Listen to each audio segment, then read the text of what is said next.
Now we're going to turn to something I'd actually rather not have to report. Why?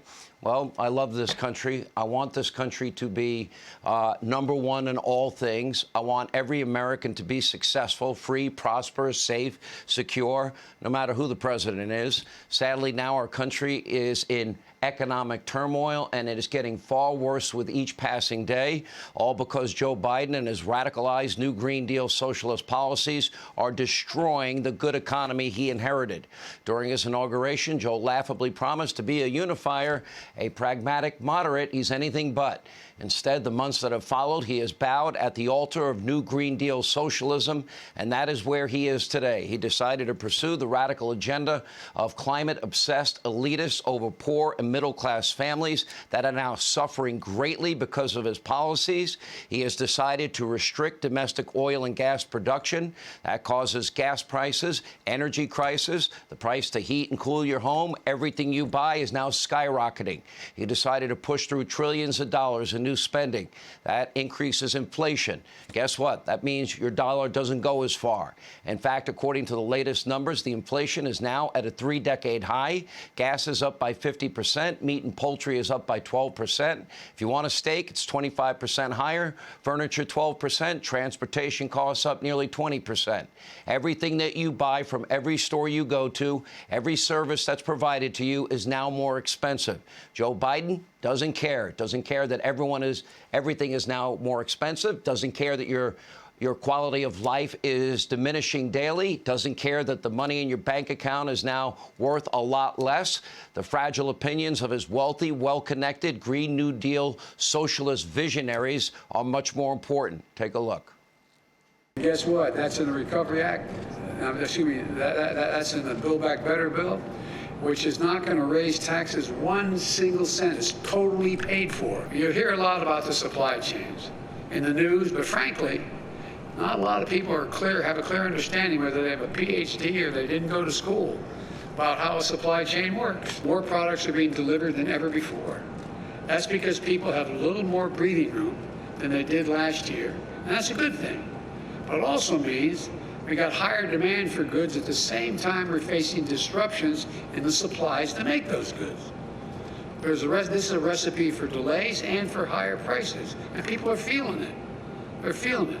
So everything keep paying this much for a gallon of gas? Now, to answer Joe's question, yes, we have been sounding the alarm about rising gas prices since Joe Biden's first week in office. That's when he restricted domestic production of oil and gas, and that's when we gave up a great gift. It's called energy independence. Then he went on to nominate this woman to the Treasury Department. Take a look.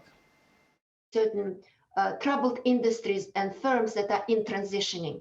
And here what I'm thinking about is primarily coal industry and oil and gas industry. A lot of the smaller players in that industry are going to probably go bankrupt in short order. At least we want them to go bankrupt if we want to tackle climate change, right? She wants to bankrupt the energy industry in the name of what? Climate change? So bowing at the altar of climate change. Thank God she's yet to be confirmed. Hopefully she will not be. Joe Manchin, I don't think this helps West Virginia. But remember, it's not just this nominee. Even Biden himself stated that he was perfectly comfortable sacrificing high-paying jobs in the energy sector in order to enact his radical Green New Deal agenda. He even talked about putting CEOs of energy companies in jail. Take a look.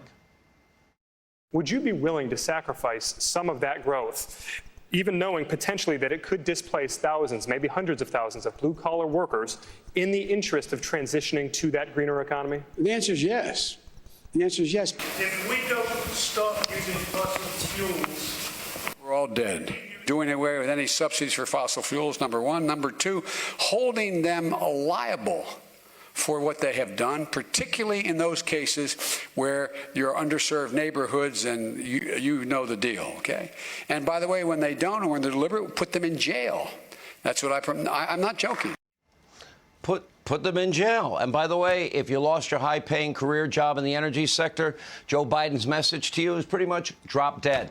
Lo and behold, Biden did sacrifice high-paying jobs.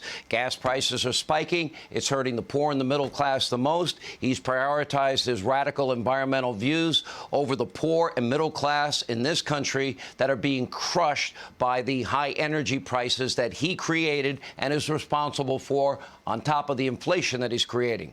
Biden is now begging OPEC and Russia to pump more oil. They keep rejecting him, keep raising prices, instead of going back to the successful energy policies of Donald Trump. Remember, we had gas under $2 a gallon with Donald Trump.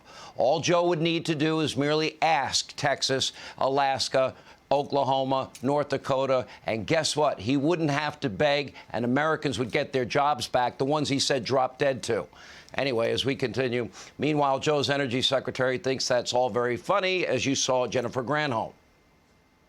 What is the Granholm plan to increase oil production in America?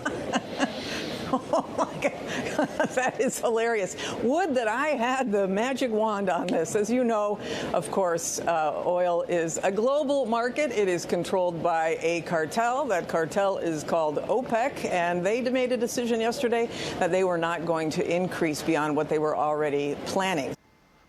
Oil and gas is a global market. That's true. Under Trump, it wasn't controlled by the, quote, cartel OPEC.